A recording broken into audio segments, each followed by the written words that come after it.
Thank you. Sri Uttam Kumar Reddy ji. Chairman, sir, thank you for giving me an opportunity to speak on the bill to amend the Weapons of Mass Destruction and their Delivery Systems Prohibition of Unlawful Activities Act 2005. As the Minister just stated, the new legislation prohibits the financing of weapons of mass destruction and their delivery systems.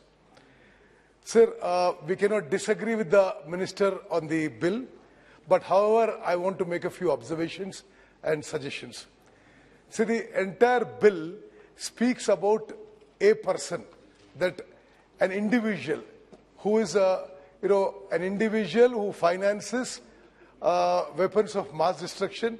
Probably you have only amended the original act and not had a look at that. But so I would like to suggest to you that more than individuals who finance weapons of mass destruction and delivery systems, it is organizations, it is countries. Also, the original act envisaged largely for Indian citizens and had extraterritorial applications.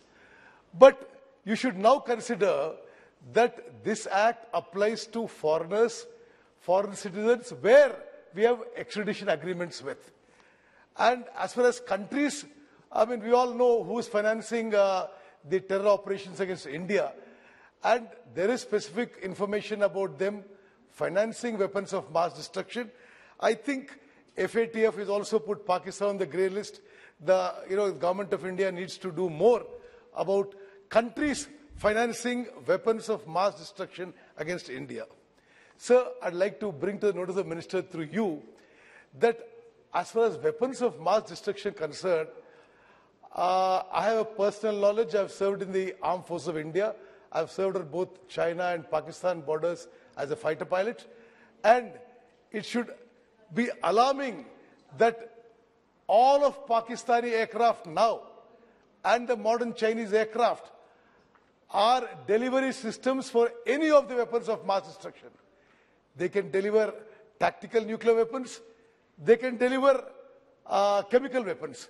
So, on the one hand, you have the Pakistan and Chinese modern acquisitions and present fighter aircraft being able to deliver weapons of mass destruction. On the other hand, the Indian Air Force, with a sanctioned strength of 42 fighter squadrons, has now come down to 28.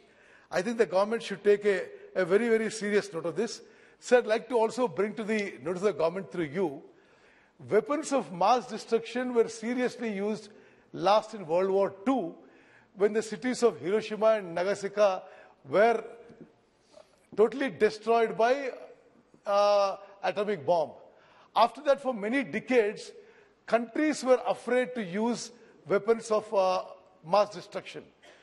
But, sir, I'd like to bring to the notice of the Minister that of late, countries are becoming more brazen in using these weapons, whether it is Syria or in the present Russia-Ukraine conflict, where the Russian president himself gives a statement asking his nuclear forces to be alert. I think that this disturbing trend, the government of India must take note, and also the fact that weapons of mass destruction are now becoming more potent and more powerful. Whether it is nuclear, whether it is chemical or biological weapons of mass destruction, they are becoming far more potent and powerful now. So I'd like to also caution the government of India that drones are now being manufactured to carry weapons of mass destruction. This is an alarming situation, and we also have a situation now where we have instability in our neighboring country and anything is possible.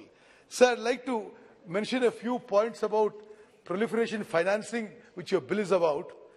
Most countries use existing mechanisms against terrorism or money laundering to achieve non-proliferation financing. The FATF report on proliferation financing suggests countries must also raise awareness and help clarify the obligations on individuals, firms and financial institutions to be vigilant to proliferation and proliferation financing, as well as provide a basis within the country's legal framework to report suspicious financial activity. So the bill you introduced does not mention either. In order to fully achieve deterrence against proliferation financing, a level of international cooperation is required with respect to extradition. This is to avoid creating safe havens for violators of the law and to ensure mutual legal assistance for investigation and prosecution against proliferation financing, against those who are financing weapons of mass destruction.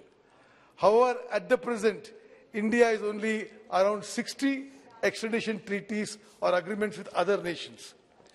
Sir, I would like to once again mention to you that delivery systems, please don't go by an earlier definition of delivery systems.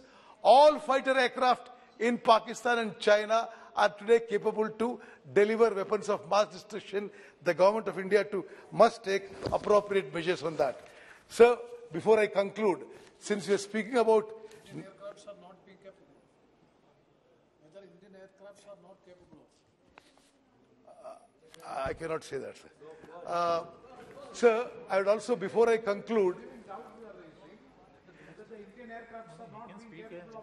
sir, President India's nuclear policy doesn't permit tactical nuclear weapons. Sir, I'd like to conclude. The national security, we are talking of weapons of mass destruction. We are talking of financing of weapons of mass destruction. So from its inception, the institution of the National Security Advisor and the Deputy National Security Advisor is being somehow restricted to foreign service and police officers. Would be very, very appropriate that a military expert should also be an NSA of this country, or at least a deputy NSA. Thank you very much. Thank you very much. Sri Rajyavardhan.